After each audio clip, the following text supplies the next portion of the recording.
pagi, selamat siang, maupun selamat malam kepada dosen kami Pak Bambang. Kami dari kelompok 9 ingin mempresentasikan presentasi kami yang berjudul e-commerce. Di sini kami beranggotakan Marcelino Leonard, saya sendiri Natasha Mahardika, selanjutnya ada Giancarlo Daren, dan yang terakhir ada Josephine Putri. Untuk materi pertama akan disampaikan oleh teman saya, yaitu Daren.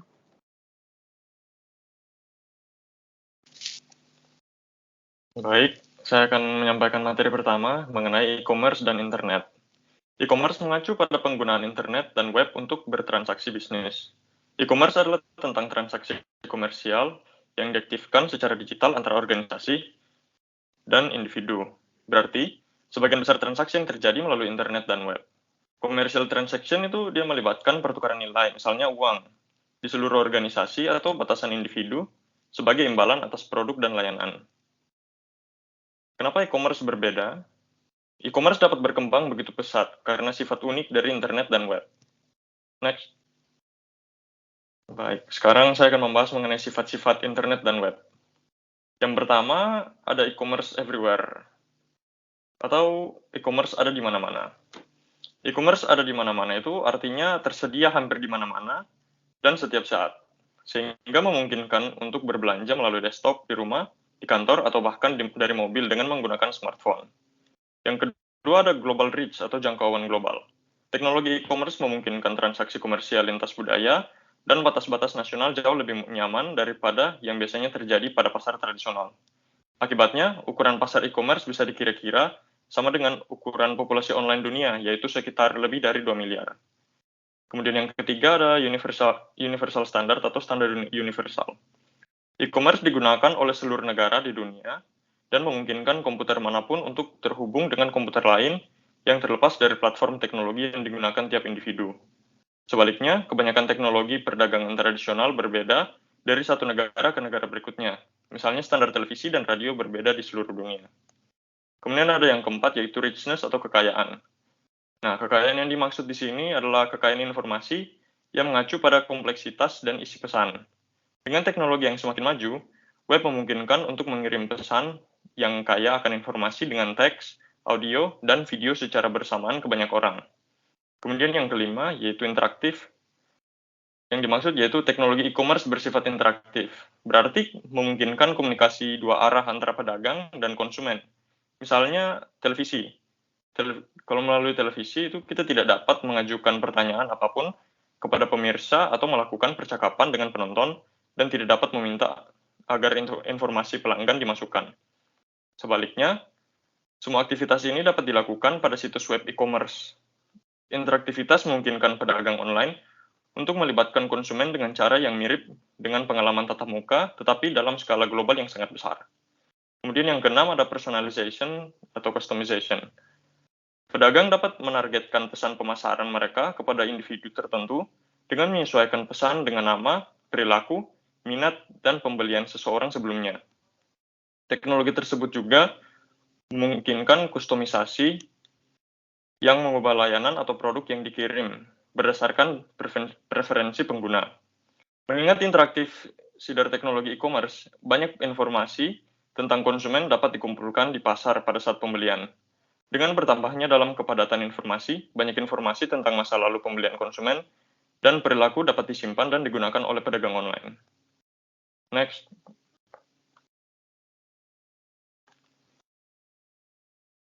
Kemudian yang berikutnya itu teknologi sosial, pembuatan konten pengguna dan sosial jaringan. Teknologi internet dan e-commerce telah berkembang sehingga memungkinkan pengguna untuk membuat konten dan berbagi dengan teman-teman pribadi mereka. Contohnya seperti komunitas dunia yang lebih besar. Konten yang dibagikan dalam bentuk teks, video, musik, atau foto. Dengan menggunakan bentuk komunikasi ini, pengguna mampu membuat jaringan sosial baru dan memperkuat yang sudah ada. Next.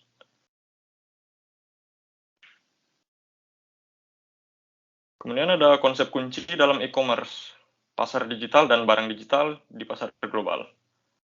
Lokasi, waktu, dan model pendapatan bisnis didasarkan pada beberapa bagian, pada biaya dan distribusi informasi.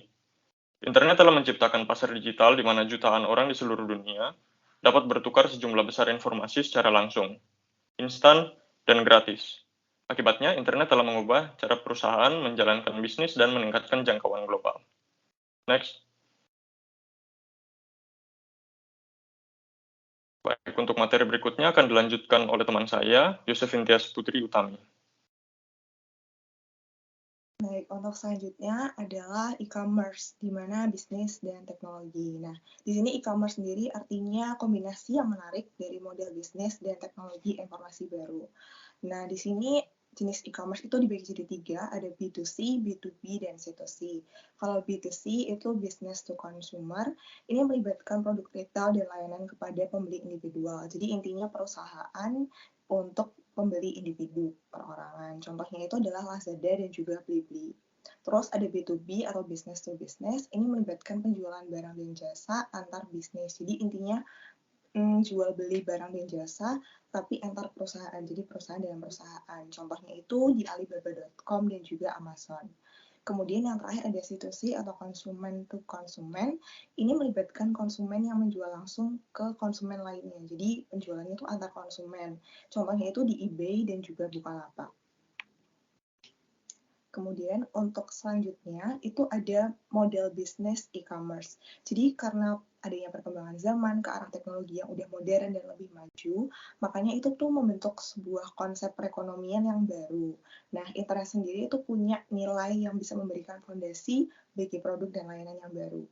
Nah, yang pertama model bisnisnya itu adalah portal. Di sini model bisnisnya itu menawarkan alat pencarian website yang hebat dan juga beserta konten dan layanan terpadu. Ini tuh intinya kita tuh bisa nyari informasi apa aja, entah itu barang ataupun jasa di mesin pencarian ini. Contohnya itu Google dan juga Bing dari Microsoft, atau juga bisa Yahoo dan juga Mozilla Firefox. Terus yang kedua itu ada e-tailer. Ini tuh merupakan toko retail online. Jadi contohnya itu kayak Walmart dan juga Amazon. Selanjutnya, itu model bisnisnya ada penyedia konten. Jadi konten itu di sini merupakan bentuk kekayaan intelektual. Nah, intelektual yang dimaksudkan itu adalah ekspresi manusia yang dimasukkan ke dalam media. Bisa bentuknya teks, video, ataupun musik, ataupun foto. Nah, tujuannya itu untuk konsumen itu bisa dengan mudah menemukan dan menikmatinya. Di sini contohnya itu adalah podcast dan juga streaming. Kemudian untuk selanjutnya bisa dilanjutkan oleh teman saya, Marcel. Baik, saya akan membahas tentang model bisnis e-commerce. Yang pertama ada broker transaksi. Broker transaksi adalah situs yang memproses transaksi untuk konsumen yang biasanya ditangani secara langsung melalui telepon atau surat. Industri terbesar yang menggunakan jasa ini adalah jasa keuangan dan jasa perjalanan.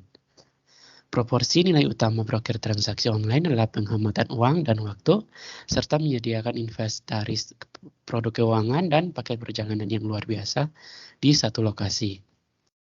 Selanjutnya adalah pencipta pasar atau market maker. Pencipta pasar membangun lingkungan digital di mana pembeli dan penjual dapat bertemu, menampilkan produk, mencari produk, dan menetapkan harga. Proporsi nilai pencipta pasar online adalah mereka menyediakan platform tempat penjual dapat dengan mudah menampilkan barang dengan mereka dan di mana pembeli dapat membeli langsung dari penjual. Contoh pasar lelang online seperti eBay dan Priceline adalah contoh dari model pencipta pasar atau market maker. Contoh lain adalah platform dagang Amazon, di mana pedagang diizinkan untuk mendirikan toko di situs web Amazon dan menjual barang dengan harga yang tetap pada konsumen. Next.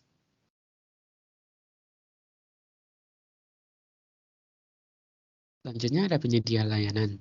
Penyedia layanan menawarkan layanan secara online.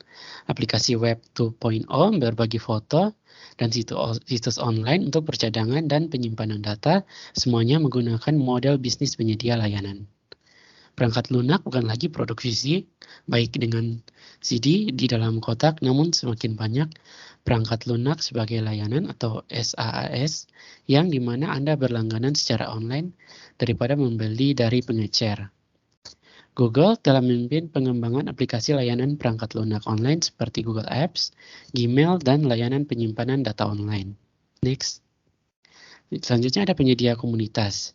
Penyedia komunitas adalah situs yang menciptakan lingkungan online digital di mana orang-orang dengan minat yang sama dapat bertransaksi, berbagi minat, foto, video, berkomunikasi, menerima informasi, dan bermain dengan kepribadian online yang disebut avatar. Next. Selanjutnya ada model revenue e-commerce. Model pendapatan perusahaan menggambarkan bagaimana perusahaan akan memperoleh pendapatan, menghasilkan keuntungan, dan menghasilkan laba atas investasi yang superior. Sebagian besar perusahaan menggunakan satu atau beberapa kombinasi dari 6 model pendapatan berikut, yaitu iklan, penjualan, langganan, gratis atau free, biaya transaksi, dan afiliasi. So, next. Yang pertama ada model iklan. Dalam model pendapatan iklan, situs web menghasilkan pendapatan dengan menarik banyak pengunjung yang kemudian dapat terkena iklan. Model iklan adalah model pendapatan yang paling banyak digunakan dalam e-commerce. Dan boleh dibilang tanpa pendapatan iklan, web akan menjadi pengalaman yang jauh berbeda dari apa adanya sekarang. Lalu model pendapatan penjualan. Dalam model pendapatan penjualan, perusahaan memperoleh pendapatan dengan menjual barang, informasi, atau layanan kepada pelanggan. Perusahaan seperti Amazon, LL.com, dan Gap.com semuanya memiliki model pendapatan penjualan. Apple telah melopori dan memperkuat penerima pembayaran mikro. Sistem pembayaran mikro menyediakan penyediaan konten dengan metode hemat biaya untuk memproses volume tinggi dan transaksi moneter yang sangat kecil. Sistem pembayaran mikro terbesar di web adalah iTunes Store, Apple yang memiliki lebih dari 250 juta pelanggan. Next.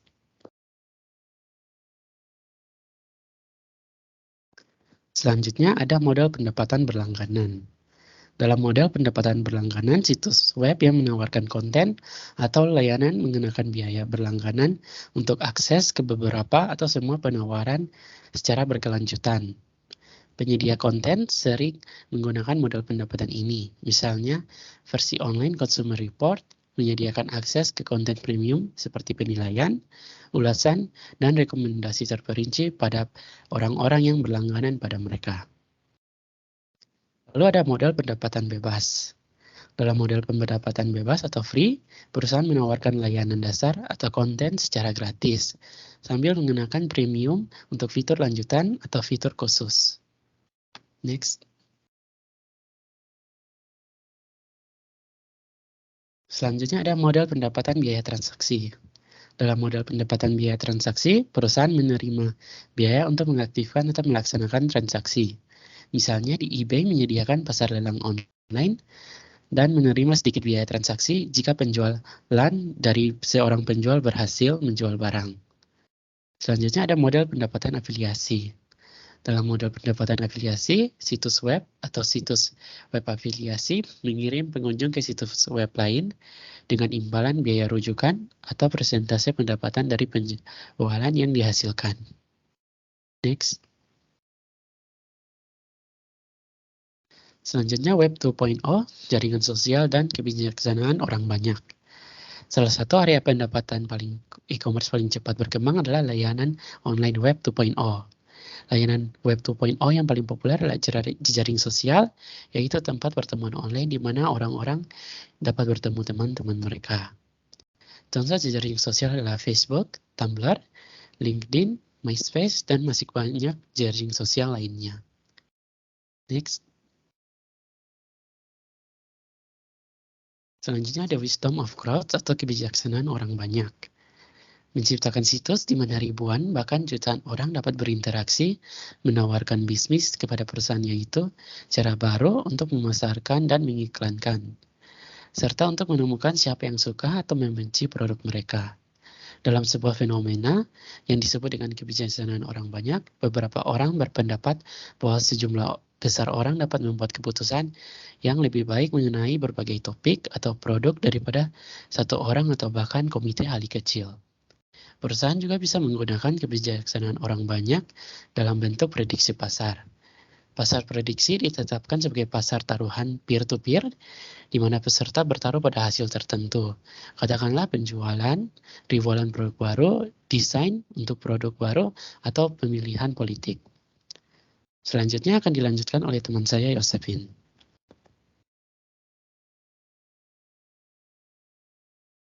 Baik, untuk selanjutnya yaitu e-commerce marketing. Jadi di sini marketing sendiri pasti udah tahu artinya itu adalah pemasaran.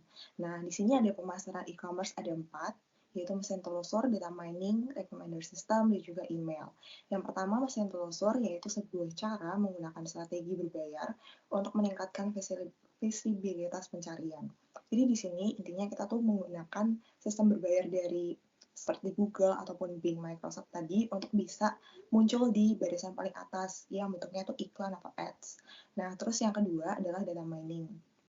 Ini merupakan proses penggalian data untuk menemukan pola-pola penting yang dapat menjadi informasi yang berguna terutama buat pemilik bisnis. Jadi intinya kita tuh ngumpulin data yang nanti itu bisa terbentuk sebuah pola dari konsumen yang nanti itu tuh bisa jadi informasi untuk strategi marketing dari e-commerce.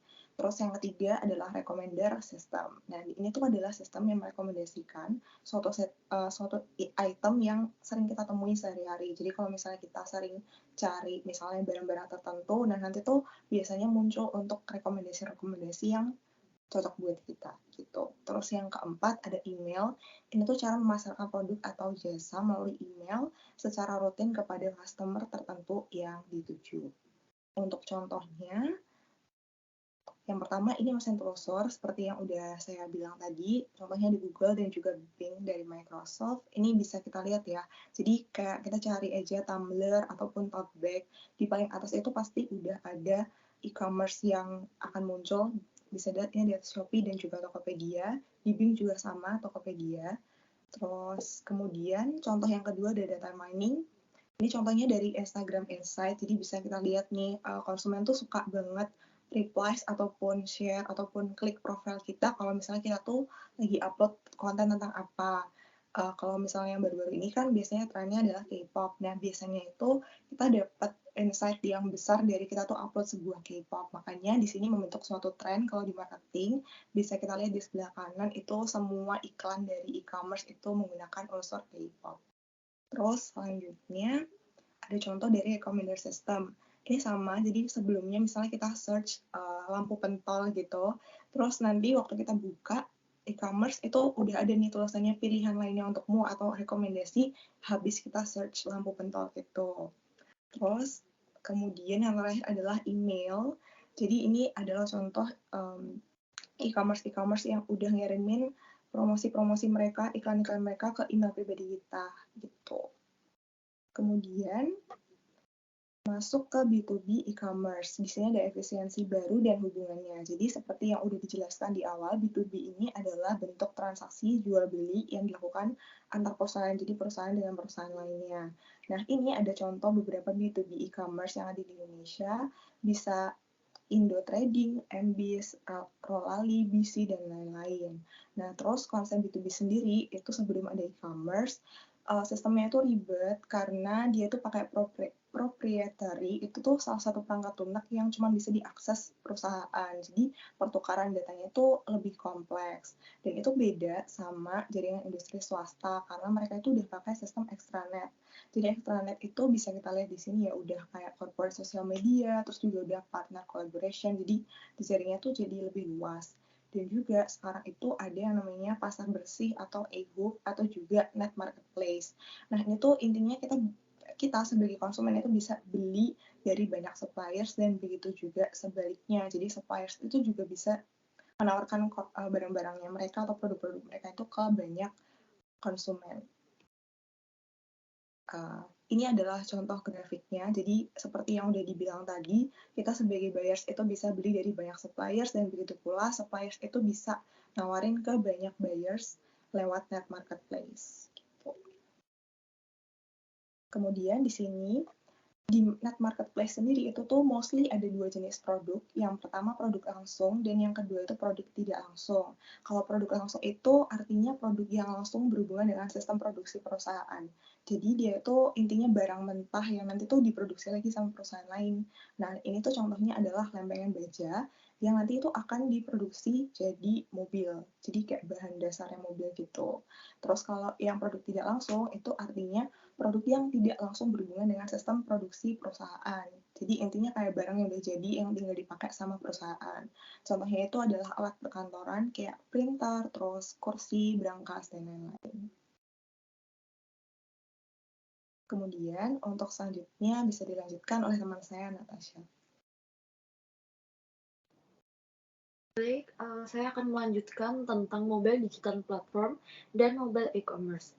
Mobile platform pada dasarnya adalah platform yang memungkinkan perangkat lunak dan layanan dijalankan pada perangkat. Contoh platform seluler termasuk Palm, BlackBerry, iPhone, Android, and Windows Mobile. Yang selanjutnya mobile e-commerce. Mobile e-commerce dapat dipahami secara luas sebagai subkategori e-commerce atau sebagai versi mobile dari e-commerce. Vertikal pandangan seluler berkembang pesat, dengan presentase dan pangsa pembelian digital yang terjadi di seluler meningkat setiap tahunnya. Karena melakukan pembelian di ponsel menjadi lebih nyaman, dan karena semakin banyak orang di seluruh dunia mendapatkan akses ke ponsel cerdas dan tablet, kapasitas untuk melakukan pembelian seluler terus meningkat. Ini adalah kemajuan e-commerce, memungkinkan orang untuk membeli dan menjual barang atau jasa dari hampir di mana saja, hanya dengan menggunakan ponsel atau perangkat tablet. E-commerce mengacu pada transaksi komersial yang terjadi melalui aplikasi atau situs mobile. Next.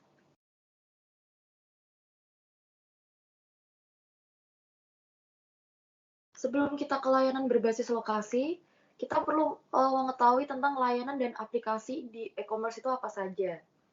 Aplikasi dan layanan e-commerce itu telah digunakan untuk layanan yang lebih mengutamakan ketepatan waktu sebagai tuntutan orang-orang yang selalu berpindah atau untuk menyelesaikan tugas dengan lebih efisien daripada menggunakan metode lainnya.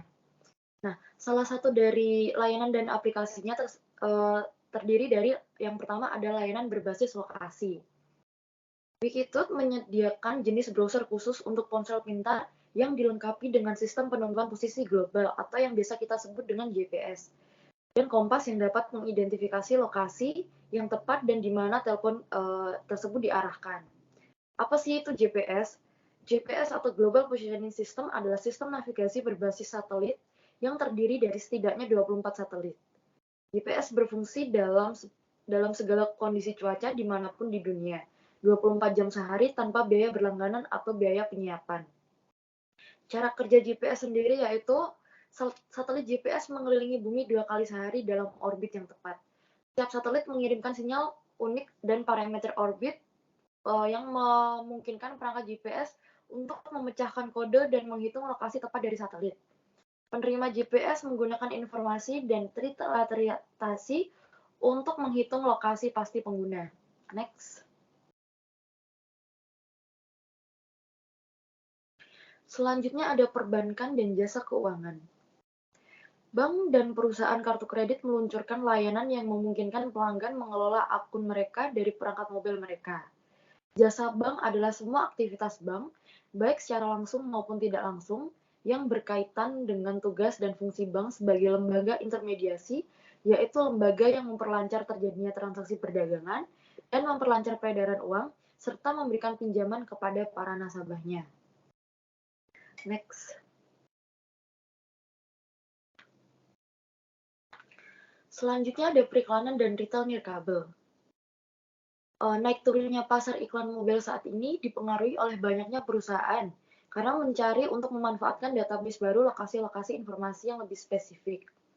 Meskipun pasar iklan mobil saat ini kecil, yaitu hanya hampir 780 juta, tumbuh dengan cepat dan hanya naik dengan 17% dari tahun lalu dan diperkirakan akan tumbuh menjadi 6,2 miliar saja pada tahun 2014. Next. Selanjutnya ada game dan hiburan. Semakin melangkah menuju modernisasi, tuntutan dalam berbagai aspek dalam kehidupan dirasakan semakin berat oleh banyak orang. Alhasil, hal tersebut mengakibatkan tingkat stres tinggi pada masyarakat di berbagai kalangan. Dan untuk menghindari stres yang berlebih, kita membutuhkan waktu untuk beristirahat atau refreshing seperti berjalan-jalan, membaca buku, bermain, dan lain-lain. Dan seiring berkembangnya teknologi, permainan yang kita mainkan pun semakin beragam. Permainan ini atau yang kita sering dengan game adalah sesuatu kegiatan yang dilakukan untuk menghibur diri kita dari rasa jenuh. Dan seiring berkembangnya iptek pada era modern ini, membuat banyak beredarnya berbagai jenis games. Dan ponsel ini telah berkembang menjadi platform hiburan portable. Smartphone seperti iPhone dan Android menawarkan download dan streaming game digital, film, acara TV, musik, dan nada dering. Next.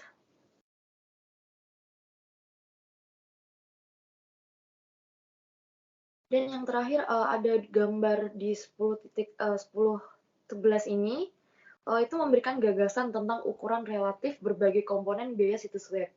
Secara umum, biaya perangkat keras, perangkat lunak, dan telekomunikasi untuk membangun dan mengoperasikan situs web telah menurun drastis, lebih dari 50% sejak tahun 2000, sehingga memungkinkan pengusaha kecil membuat situs yang cukup canggih. Pada saat yang sama, biaya pemeliharaan sistem dan pembuatan konten meningkat untuk menghasilkan lebih dari setengah dari anggaran situs web biasa. Menyediakan konten operasi yang mulus, sangat padat, karya, dan telekomunikasi untuk membangun dan mengoperasikan situs web. Sekian presentasi dari kelompok kami. Bila ada kesalahan kata, mohon maaf.